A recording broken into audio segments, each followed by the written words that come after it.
नमस्कार good morning everyone मो आर्य आज गुरुत्वपूर्ण खबर गुड़िक आपण मानक जनइबी न्यूज गुड़िक भल लगे निश्चित भाव गोटे लाइक करी चैनल को सब्सक्राइब करदे। तो चलतु आज गुरुत्वपूर्ण खबर गुड़िक उपर नजर पकाइबा। तेबे आज लगिला 5टी बड़ नियम।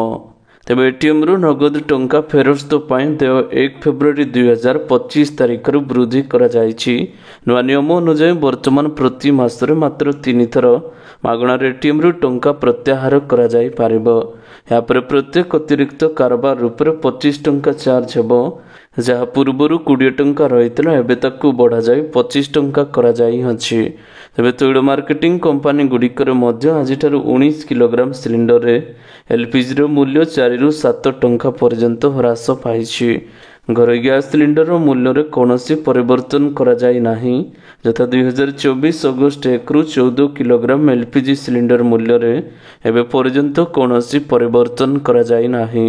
National payment corporation of India NPCI Madhya UPI कारोबार सहित जड़ित नियम संशोधन करा जाय अछि।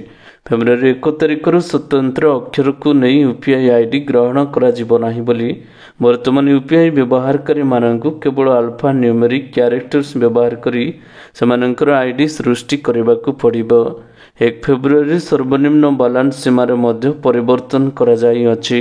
तबे स्टेट बैंक ऑफ इंडिया अकाउंटधारी मानकु वर्तमान 3000 टंका बदल अति कम रे 5000 टंका रखिबाकू पड़िबो। पंजाब नेशनल बैंक ग्राहक मानक पई सर्वनिम्न बालांस 1000 रु 3500 टंका को वृद्धि करा जाय अछि। एदि सहित कानारा बैंक रे सर्वनिम्न बालांस सीमा 1000 रु 2500 टंका को वृद्धि करा जाय अछि। परवर्ती खबर सुभद्रा योजना रे बड़ परिवर्तन नहीं महिला मानकु मिलिबो नाही सुभद्रा टंका। तेबे उपमुख्यमंत्री प्रभाती परिडा सूचना योजना को नहीं तेबे उपमुख्यमंत्री प्रभाती परिडा सुभद्रा योजना को नहीं एबे एक बड़ घोषणा करिसेंती।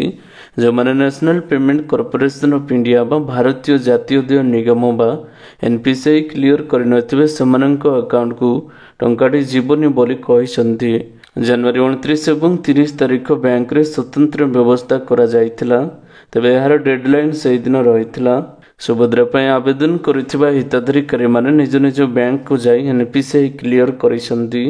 एथिरे जे मानकर एनपीसीआई क्लियर करबा पई बैंक रु फोन जाउची से माने निज निज बैंक शाखा को जाई एनपीसीआई क्लियर करिथिले। तापर जाई चतुर्थ पर्याय टंका आसीबो बोली कहिसंती उपमुख्यमंत्री प्रभाती परिडा। परवर्ती खबर ठिका सरकारी चाकरिया मानकर कटिबो नाही राशन कार्ड। तेबे राज्य सरकार राशन कार्ड इक्वेसी जांच अवधि को आसंता फेब्रुआरी मास 15 तारिख पर्यंत बढ़ाई छंती। एदि सहित जो माने राज्य सरकार कॉन्ट्रैक्चुअल चाकरी करी मासकू 15,000 टंकार कम दरमा पाउथिबे सेमानकर राशन कार्ड टी कटिबो नाही बोली सरकार स्पष्ट करिसंती। फेब्रुआरी 15 पर हिताधिकारी मानकू नुआ राशन कार्ड देबाकू राज्य सरकार योजना करिसंती। परवर्ती खबर किसान क्रेडिट कार्ड लिमिट 3 लाख टंका रु 5 लाख टंका पर्यंत वृद्धि। तबे केंद्र अर्थमंत्री निर्मला सीतारमण संसद रे मोदी सरकार 3.0 प्रथम पूर्णांग बजेट उपस्थापना करा जायछि। बजेट उपस्थापना करबा समय देशर कोटी कोटी चाषी मानक पई एगो बड़ घोषणा करा जाय अछि। चाषी मानकु क्रेडिट कार्ड सीमा 3 लाख रु 5 लाख टंका पर्यंत वृद्धि करा जायछि। कृषि उत्पादन वृद्धि एवं कृषक मानकु लाभ देबा पई एही योजनाटी आरंभ करा जाय अछि। परवर्ती खबर जनमन योजना रे सरकार समस्तंकु देबे 1 लाख टंका। तेबे जनमन योजनार प्रथम किस्ती लोक मानकु 1 लाख टंका जोगाई दिया जाउछि। एक किस्ती टंकार आदिवासी वर्गर हिताधिकारी मानकु आवास घर योजनाटी तैयारी करि पारिबे। केवल आदिवासी परिवार गुड़िक एही योजनार प्रथम किस्ती रे 1 लाख टंका जोगाई दिया जाउ अछि। गत जनवरी मास 15 तारिख रे योजनार शुभारंभ करथिले प्रधानमंत्री। ए वीडियो कॉन्फ्रेंसिंग माध्यम रे प्रधानमंत्री हिताधिकारी सहित आलोचना करथिले। एही क्रम रे लक्ष लक्ष आदिवासी परिवार उपकृत होई पारिछंती। परवर्ती खबर मेडिकल कॉलेज रे वृद्धि पाइबो सीट केउ राज्य हेबो अधिक लाभवान जानी रखंतु। तेबे अर्थमंत्री निर्मला सीतारमण संसद रे बहु प्रतीक्षित केंद्रीय बजेट 2025 उपस्थापना करिसंती।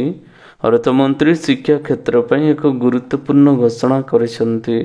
କେନ୍ଦ୍ରୀୟ ବଜେଟରେ ଘୋଷଣା ହୋଇଛି କି ମେଡିକାଲ କଲେଜ ଗୁଡ଼ିକରେ ଏବେ ସିଟ୍ ସଂଖ୍ୟା ବଢ଼ାଯିବ। ଆଇଆଇଟିରେ 6500 ସିଟ୍ ବୃଦ୍ଧି କରାଯିବ ଏବଂ 3ଟି ଏଆଇ କେନ୍ଦ୍ର ଖୋଲାଯିବ। ଏବ୍ୟତୀତ ଡାକ୍ତରୀ କ୍ଷେତ୍ରରେ ଛାତ୍ରଛାତ୍ରୀମାନଙ୍କ ପାଇଁ ସିଟ୍ ବୃଦ୍ଧି କରିବାକୁ ଘୋଷଣା କରାଯାଇଅଛି। ଅର୍ଥମନ୍ତ୍ରୀ କହିଛନ୍ତି 5 ବର୍ଷ ମଧ୍ୟରେ 10,000 ସିଟ୍ ବୃଦ୍ଧି କରାଯିବ। ପରବର୍ତ୍ତୀ ଖବର 12 ଲକ୍ଷ ଆୟ ପର୍ଯ୍ୟନ୍ତ ଏବେ ଦେବାକୁ ପଡ଼ିବ ନାହିଁ ଇନକମ୍ ଟ୍ୟାକ୍ସ। ତେବେ ଇନକମ୍ ଟ୍ୟାକ୍ସକୁ ନେଇ ବଡ଼ ଘୋଷଣା ରହିଛି। ଅର୍ଥମନ୍ତ୍ରୀ ନିର୍ମଳା ସୀତାରମଣ ଆୟକରକୁ ନେଇ ବଡ଼ ଘୋଷଣା କରିଛନ୍ତି, ଯେଉଁଥିରେ 12 ଲକ୍ଷ ଆୟ ପର୍ଯ୍ୟନ୍ତ ଟ୍ୟାକ୍ସ ଛାଡ଼ କରିଛନ୍ତି ମୋଦି ସରକାର। ପରବର୍ତ୍ତୀ ଖବର 100ଟି କମ୍ ଫସଲ ଉତ୍ପାଦକତା ଜିଲ୍ଲାରେ ପ୍ରଧାନମନ୍ତ୍ରୀ ଧନଧାନ୍ୟ କୃଷି ଯୋଜନା ଆରମ୍ଭ ହେବ। ତେବେ ବଜେଟର ଘୋଷଣା ଅନୁସାରେ ସରକାର ରାଜ୍ୟଗୁଡ଼ିକରେ ଭାଗିଦାରୀ ପ୍ରଧାନମନ୍ତ୍ରୀ ଜନଧାନ୍ୟ କୃଷି ଯୋଜନାଟି ଆରମ୍ଭ ହେବ। ଚାଲୁ ଯୋଜନା ଏବଂ ନିର୍ଦ୍ଦିଷ୍ଟ ପଦକ୍ଷେପ ଗୁଡ଼ିକରେ ସମନ୍ୱୟ ମଧ୍ୟରେ କମ୍ ଉତ୍ପାଦକତା, କମ୍ ଫସଲ ବୁଣିବା ଏବଂ ହାରାହାରି ଠାରୁ କମ୍ ଋଣ ମାନଦଣ୍ଡ ଥିବା 100ଟି ଜିଲ୍ଲାକୁ ଏହି କାର୍ଯ୍ୟକ୍ରମରେ ଅନ୍ତର୍ଭୁକ୍ତ କରାଯିବ। ପରବର୍ତ୍ତୀ ଖବର ବଜେଟ ପୂର୍ବରୁ ବଢ଼ିଲା ସୁନା ଏବଂ ରୂପାର ଦାମ। ତେବେ କାଲି ବଜେଟ ଉପସ୍ଥାପନା ପୂର୍ବରୁ ସୁନାର ଦର ବୃଦ୍ଧି ପାଇଛି। ଏଥର ପୁରୁଣା ସମସ୍ତ ରେକର୍ଡ ଭଙ୍ଗ କରି ଦରଟି ବଢ଼ିଯାଇଅଛି। 24 କ୍ୟାରେଟ୍ ସୁନାର ଦାମ 84,513 ଟଙ୍କାରେ ପହଞ୍ଚିଅଛି। ଭାରତୀୟଙ୍କର ସୁନା କିଣିବାକୁ ନେଇ ବିଶେଷ ସଉକ ରହିଥିବା ବେଳେ ବର୍ଦ୍ଧିତ ସୁନା ଦର ଏବେ ସଭିଙ୍କ ମୁଣ୍ଡବିନ୍ଧାର କାରଣ ପାଲଟିଅଛି। ସେହିପରି ରୂପା କେଜିର ଦାମ ରହିଛି 1,02,700 ଟଙ୍କା। ବଜେଟ ପୂର୍ବରୁ ସୁନା ଏବଂ ରୂପା ବଜାରରେ ନିଆଁ ଲାଗିଅଛି। ପରବର୍ତ୍ତୀ ଖବର 4ରୁ 8 ଲକ୍ଷ ଟଙ୍କା ଉପରେ 5%, 8ରୁ 12 ଲକ୍ଷ ଉପରେ 10% ଏବଂ ବାକି କେତେ ପରସେଣ୍ଟ ରହିଛି ଜାଣି ରଖନ୍ତୁ। ତେବେ ନୂତନ ଟିକସ ବ୍ୟବସ୍ଥା ଅଧୀନରେ ଏବେ ସଂଶୋଧିତ କରାଯାଇଅଛି। 4 ଲକ୍ଷ ଟଙ୍କା ପର୍ଯ୍ୟନ୍ତ ଆୟ ଉପରେ କୌଣସି ଟିକସ ନାହିଁ। 4 ଲକ୍ଷ 1 ଟଙ୍କାରୁ 8 ଲକ୍ଷ ଟଙ୍କା ପର୍ଯ୍ୟନ୍ତ 5%, 8 ଲକ୍ଷ 1 ଟଙ୍କାରୁ 12 ଲକ୍ଷ ଟଙ୍କା ପର୍ଯ୍ୟନ୍ତ 10%, 12 ଲକ୍ଷ 1 ଟଙ୍କାରୁ 16 ଲକ୍ଷ ଟଙ୍କା ପର୍ଯ୍ୟନ୍ତ 15%, 16 ଲକ୍ଷ 1 ଟଙ୍କାରୁ 20 ଲକ୍ଷ ଟଙ୍କା ପର୍ଯ୍ୟନ୍ତ 20%, 20 ଲକ୍ଷ 1 ଟଙ୍କାରୁ 24 ଲକ୍ଷ 1 ଟଙ୍କା ପର୍ଯ୍ୟନ୍ତ 25%, 24 ଲକ୍ଷ ଟଙ୍କାରୁ ଆୟକର ଉପରେ 30% ନିଆଯିବ। ପରବର୍ତ୍ତୀ ଖବର ଯୁକ୍ତ 2 ଥିଓରି ପରୀକ୍ଷା 12 ତାରିଖରୁ ପଠାଯିବ ପ୍ରଶ୍ନପତ୍ର। ତେବେ ଫେବୃଆରୀ 18 ତାରିଖରୁ ଯୁକ୍ତ 2 ଥିଓରି ପରୀକ୍ଷା ହାତରେ ଆଉ କମ୍ ସମୟ ରହିଥିବାରୁ ଉଚ୍ଚ ମାଧ୍ୟମିକ ଶିକ୍ଷା ପରିଷଦ CHSE ପକ୍ଷରୁ ଜୋରଦାର ପ୍ରସ୍ତୁତ କରାଯାଇଅଛି। ତାରିଖ ଘୋଷଣା ସହିତ ପରୀକ୍ଷା କେନ୍ଦ୍ର ଚିହ୍ନଟ ପ୍ରକ୍ରିୟା ସରିଛି। 1276 କେନ୍ଦ୍ରରେ ଏଥର ଥିଓରି ପରୀକ୍ଷା ଅନୁଷ୍ଠିତ ହେବ। ଗୋଟିଏ ସମୟରେ କଳା, ବିଜ୍ଞାନ, ବାଣିଜ୍ୟ ଏବଂ ଧନ୍ଦାମୂଳକ ବିଭାଗର ପରୀକ୍ଷା ଆରମ୍ଭ ହେଉଥିବାରୁ ପ୍ରଶ୍ନପତ୍ର ସୁରକ୍ଷା ଉପରେ ପ୍ରାଥମିକତା ଦିଆଯାଇଅଛି। ପ୍ରତିବର୍ଷ ପରି ଏଥର ମଧ୍ୟ 2ଟି ପର୍ଯ୍ୟାୟରେ ପରୀକ୍ଷା ପରିଚାଳନା ହବ୍ EMHକୁ ପ୍ରଶ୍ନପତ୍ର ପଠାଯିବ। ପ୍ରଥମ ପର୍ଯ୍ୟାୟରେ ଫେବୃଆରୀ 12ରୁ 15 ତାରିଖ ମଧ୍ୟରେ ବିଭିନ୍ନ ବିଷୟର ପ୍ରଶ୍ନପତ୍ର ଗୁଡ଼ିକ ଯିବ। ପରବର୍ତ୍ତୀ ଖବର ସୁରକ୍ଷା କର୍ମୀଙ୍କ ଏନକାଉଣ୍ଟରରେ 8 ନକ୍ସଲ ନିହତ, ଜାରି ରହିଛି ଅପରେସନ। ଏବେ ଛତିଶଗଡ଼ ସୀମାନ୍ତ ବିଜାପୁର ଜିଲ୍ଲାରେ ଏନକାଉଣ୍ଟର ହୋଇଛି। ତଡ଼କା ଜଙ୍ଗଲରେ ସୁରକ୍ଷା କର୍ମୀ ଏବଂ ନକ୍ସଲଙ୍କ ମଧ୍ୟରେ ଗୁଳି ବିନିମୟ ଜାରି ରହିଛି। ସୁରକ୍ଷା କର୍ମୀଙ୍କ ଗୁଳି ମାଡ଼ରେ 8 ଜଣ ନକ୍ସଲ ନିହତ ହୋଇଥିବା ନେଇ ଶନିବାର ସୂଚନା ଦେଇଛି ପୋଲିସ। ସେପଟେ ଏବେ ବି ଜଙ୍ଗଲ ମାଧ୍ୟମରେ ଗୁଳି ବିନିମୟ ଜାରି ରହିଛି। STF, DRG ଏବଂ CRPF ଯବାନଙ୍କ ମିଳିତ ଅପରେସନ ବେଳେ ବଡ଼ ସଫଳତା ମିଳିଛି। ବିଜାପୁର ଗଙ୍ଗାଲୁରେ ଏନକାଉଣ୍ଟର ହୋଇଥିବା ଜଣାପଡ଼ିଅଛି। ପରବର୍ତ୍ତୀ ଖବର ଏହି ଶିକ୍ଷା ପାଇଁ 500 କୋଟି ଟଙ୍କା ବ୍ୟୟ ବରାଦ। ତେବେ ଆର୍ଥିକ ବର୍ଷ 2025-26 ପାଇଁ କେନ୍ଦ୍ର ବଜେଟରେ ଶିକ୍ଷା ନୀତି ପାଇଁ ବଡ଼ ଘୋଷଣା ହୋଇଛି। ମୋଟ 50,65,345 କୋଟି ଟଙ୍କା ବ୍ୟୟ ବରାଦ ଅଟକଳ ହୋଇଛି। ଏହି ଶିକ୍ଷାକୁ ପ୍ରୋତ୍ସାହନ ଦେବା ସହିତ ମେଡିକାଲ କଲେଜ ଏବଂ IIT ସିଟ୍ ବଢ଼ାଇବାକୁ ବଜେଟରେ ଘୋଷଣା କରିଛନ୍ତି ଅର୍ଥମନ୍ତ୍ରୀ ନିର୍ମଳା ସୀତାରମଣ। ପରବର୍ତ୍ତୀ ଖବର ଶିମିଳିପାଳରେ ବେଆଇନ ଅଫିମ ଚାଷ, 60 ଲକ୍ଷ ଟଙ୍କାର ଅଫିମ ଗଛ ନଷ୍ଟ କଲା ମିଳିତ ଟିମ୍। ତେବେ ବେଆଇନ ଅଫିମ ଚାଷ ନେଇ ଶିମିଳିପାଳ ବନାଞ୍ଚଳ ପୁଣି ଚର୍ଚ୍ଚାର ପରିସରକୁ ଆସିଛି। ମୟୂରଭଞ୍ଜ ଜିଲ୍ଲା କରଞ୍ଜିଆ ଉପଖଣ୍ଡ ପୋଲିସ ଏବଂ ଯଶୀପୁର ଅବକାରୀ ବିଭାଗ ମିଳିତ ଭାବରେ ଚଢ଼ାଉ କରି 60 ଲକ୍ଷ ଟଙ୍କାର ଅଫିମ ଗଛ ନଷ୍ଟ କରିଛନ୍ତି। ସମ୍ପୃକ୍ତ ଅଞ୍ଚଳରେ ଗଞ୍ଜେଇ ମାଫିଆ ଯେ ସକ୍ରିୟ ଅଛନ୍ତି ଏହି ଘଟଣାରୁ ଏବେ ସ୍ପଷ୍ଟ ହୋଇଛି। ସୂଚନା ଅନୁସାରେ ଶିମିଳିପାଳ ଜାତୀୟ ଉଦ୍ୟାନ ଭିତରେ ଅଫିମ ଚାଷ ହେଉଥିବା ନେଇ ଶିମିଳିପାଳ ଉତ୍ତର ବନ୍ୟପ୍ରାଣୀ ବନଖଣ୍ଡର ଉପନିର୍ଦ୍ଦେଶକ ସିଆଇ କରଣ ଡିଏନ୍ ମୟୂରଭଞ୍ଜ ଏସ୍ପିଙ୍କ ନିକଟରେ ଅଭିଯୋଗ କରିଥିଲେ। ଏହାପରେ କରଞ୍ଜିଆ ଏସ୍ଡିପିଓ ସୁବ୍ରତ କୁମାର ନେତୃତ୍ୱରେ ବନ ବିଭାଗ, ଅବକାରୀ ବିଭାଗ, ରାଜସ୍ୱ ବିଭାଗ ଅଧିକାରୀଙ୍କୁ ନେଇ ଏକ ଟିମ୍ ଗଠିତ ହୋଇଅଛି। ପରବର୍ତ୍ତୀ ଖବର, ଆଜିଠୁ ଗାଡ଼ି ବୀମା ନଥିଲେ ଧରା ପଡ଼ିବେ ଚାଳକ। ତେବେ ଆପଣ ଯେଉଁ ଗାଡ଼ି ଚଳାଉଛନ୍ତି ଆଉ ସେହି ଗାଡ଼ିର ବୀମା ନାହିଁ, ତେବେ ହୋଇଯାନ୍ତୁ ସାବଧାନ। ଏଣିକି ଗାଡ଼ିର ବୀମା ନଥିଲେ ଧରିବ ଟୋଲଗେଟ୍। ରାଜ୍ୟର ବିଭିନ୍ନ ଜାତୀୟ ରାଜପଥରେ ଥିବା 22ଟି ଟୋଲଗେଟ୍ରେ ଏହା କାର୍ଯ୍ୟକାରୀ କରାଯିବ। ଏନେଇ ରାଜ୍ୟ ପରିବହନ ପ୍ରାଧିକରଣ ପକ୍ଷରୁ ସମସ୍ତ ପ୍ରକ୍ରିୟା ଶେଷ ହୋଇଛି। ମୋଟରଯାନ ଆଇନ ଧାରା 146 ଅନୁଯାୟୀ ପ୍ରତ୍ୟେକ ମୋଟରଯାନ ବୈଧ ବୀମାଭୁକ୍ତ ହେବା ବାଧ୍ୟତାମୂଳକ ରହିଛି। ପରବର୍ତ୍ତୀ ଖବର, କମିବାରେ ଲାଗିଛି ଓଲା ସ୍କୁଟରର ବିକ୍ରି। ତେବେ ଓଲା S1 ଇଲେକ୍ଟ୍ରିକ୍ ସ୍କୁଟରର ବିକ୍ରୟ କେବେ ଦ୍ରୁତ ଗତିରେ ହ୍ରାସ ପାଇବାରେ ଲାଗିଛି। କମ୍ପାନୀ ଗ୍ରାହକଙ୍କ ଆଶା ପୂରଣ କରିପାରୁନାହିଁ। ଗ୍ରାହକମାନେ ନିମ୍ନ ମାନର ଉତ୍ପାଦ ଏବଂ ନିମ୍ନ ମାନର ସେବା ପାଇଁ ନିରାଶ ହୋଇଛନ୍ତି। ଏବେ ବଜାରରେ ଭଲ ବିକଳ୍ପ ଆସିବା ଆରମ୍ଭ ହୋଇଛି ଏବଂ ଗ୍ରାହକମାନେ ଅନ୍ୟ ଇଲେକ୍ଟ୍ରିକ୍ ସ୍କୁଟର ଆଡ଼କୁ ମୁହାଁଇଛନ୍ତି। ଓଲା S1 ଇଲେକ୍ଟ୍ରିକ୍ ସ୍କୁଟର ବିକ୍ରୟରେ ଏବେ ବଡ଼ ହ୍ରାସ ଘଟିଛି। ଗତ ମାସରେ 13,731 ୟୁନିଟ୍ ବିକ୍ରି ହୋଇଥିବା ବେଳେ 2023 ବର୍ଷର ସମାନ ସମୟ ମଧ୍ୟରେ ଏହି ସଂଖ୍ୟା 30,470 ୟୁନିଟ୍ ବିକ୍ରି ହୋଇଛି। ପରବର୍ତ୍ତୀ ଖବର, ଭୁବନେଶ୍ୱରରେ ସମନ୍ୱିତ ବିକାଶ ଟ୍ରାଫିକ୍ ନିୟନ୍ତ୍ରଣ ପାଇଁ 7,000 କୋଟି ଟଙ୍କା ଖର୍ଚ୍ଚ।